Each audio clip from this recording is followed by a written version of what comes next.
Very good morning friends, कैसे हैं आप लोग। आज मैं आपके लिए इंग्लिश से रिलेटेड पार्ट्स ऑफ स्पीच यानी कि शब्दों के भेद लेके आया हूँ। तो चलिए शुरू करते हैं। Parts of speech. Parts of speech in Hindi are similar to the ones which we have in English. There are 8 parts of speech namely संज्ञा, नाउन, सर्वनाम, प्रोनाउन, विशेषण, एडजेक्टिव, क्रिया, वर्ब, क्रिया विशेषण, एडवर्ब, संबंध बोधक, प्रीपोजिशन, समुच्चय बोधक, conjunction, and the last one is विस्मयादि बोधक, interjection. First of all we discuss about संज्ञा, noun. The name of person, place और thing is called noun. Noun are also known as संज्ञा इन हिंदी। इट मीन्स किसी भी व्यक्ति, स्थान, वस्तु आदि के नाम को संज्ञा कहते हैं, जैसे कमला, रोहन, मुंबई।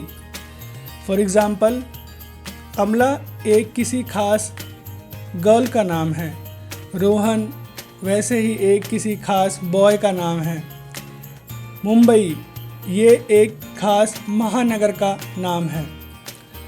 वैसे ही हम और कुछ एग्जाम्पल लेते हैं। द फॉलोइंग सेंटेंस, कमला पढ़ाई कर रही है, Kamala is doing study.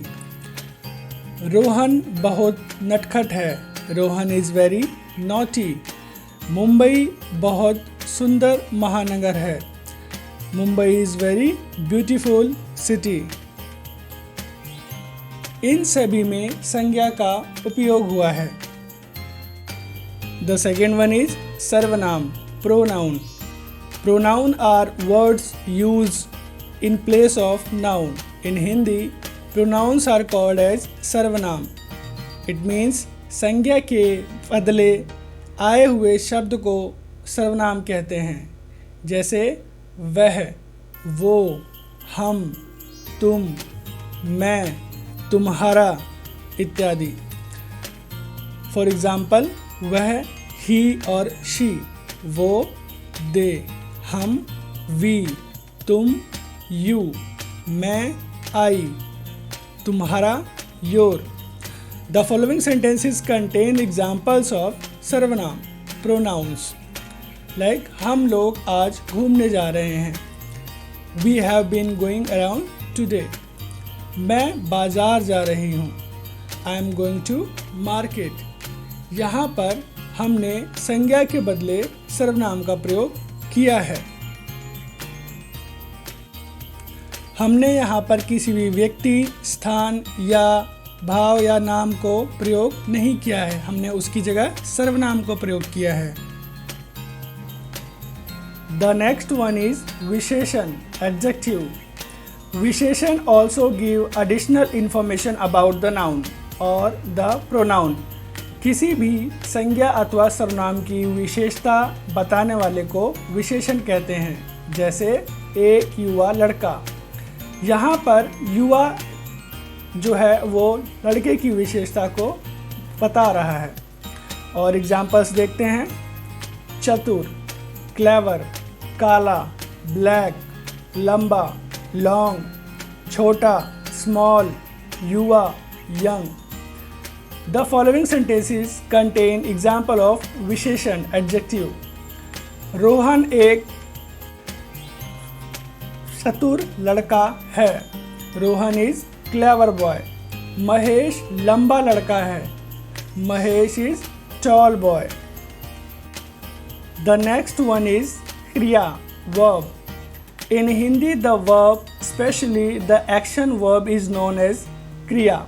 It means किसी वस्तु या चीज़ के विषय में कहने के लिए जिस शब्द का प्रयोग होता है उसे क्रिया कहते हैं।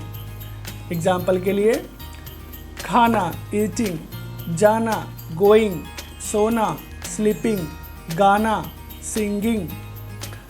यहाँ पर नोट करने वाली बात यह है कि the verb given in the examples are for the singular masculine number for feminine gender and singular number. The verbs are conjuncted as खाना, गाना, जाना। The plural of the verb both genders are खाना, गाते हैं, जाते हैं और खाते हैं। इन एग्जाम्पल्स में हम देखेंगे the following sentences contain examples of क्रिया, इट मीन्स वर्ब। सीता मिठाई खा रही है, Sita is eating sweets. And शान गाना गा रहा है, शान इज सिंगिंग सॉन्ग। सो यहाँ पर खाना और गाना एक वर्ब है। द नेक्स्ट वन इज क्रिया विशेषण, एडवर्ब। क्रिया विशेषण in Hindi does the same work as done by adverb in English. These words give additional information about the verb, adjective and other adverbs in a sentence. It means क्रिया को विश्लेषित करने अथवा विशेषता बताने वाले शब्द को क्रिया विशेषण कहते हैं। फॉर एग्जाम्पल, धीरे धीरे, स्लोली, तेज, फास्ट।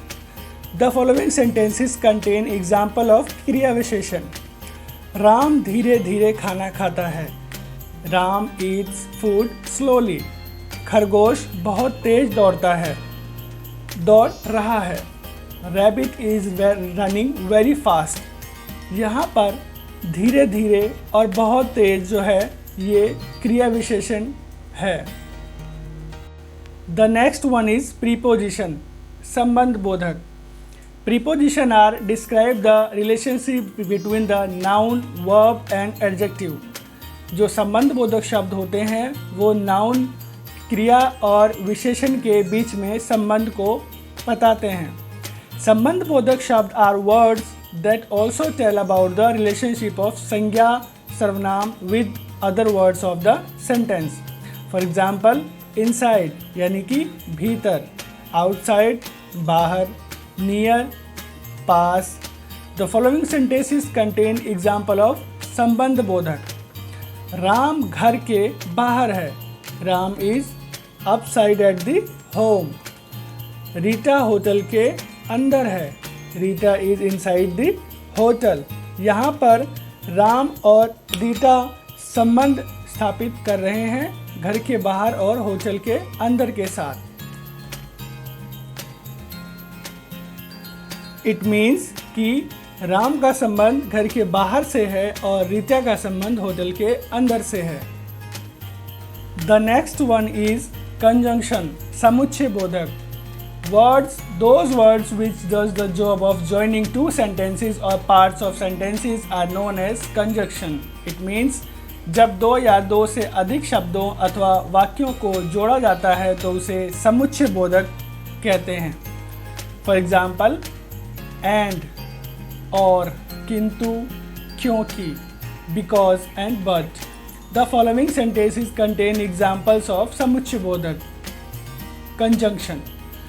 राम और श्याम भाई हैं, Ram and Shyam both are brothers. यहाँ पर एंड जो है वो राम और श्याम को जोड़ रहा है। रोहन को पैसे मत देना क्योंकि वो उधार वापिस नहीं करता है। Don't give the money to Rohan because he does not return the amount। यहाँ पर because जो है वो दो संबंधों को, दो वाक्यों को जोड़ रहा है। तो यहाँ पर because एक समुच्चय बोधक अर्थात कंजंक्शन है। And the last one is interjection यानी कि विस्मयादि बोधक। The sentences which use exclamatory mark with the words are known as interjection. It means कि वह वाक्य जिसमें गहरी अनुभूति हो उसे विस्मयादि बोधक कहते हैं। अरे, काश, वाह, these are interjection marks. The following sentences contain the example of interjection, विस्मयादि बोधक। अरे, ये तो बहुत सुंदर है। Oh, this is very beautiful. वाह, कितना अच्छा मौसम है। Wow, weather is so pleasant। I hope you like the video। Please video को लाइक, सब्सक्राइब और शेयर अवश्य करें।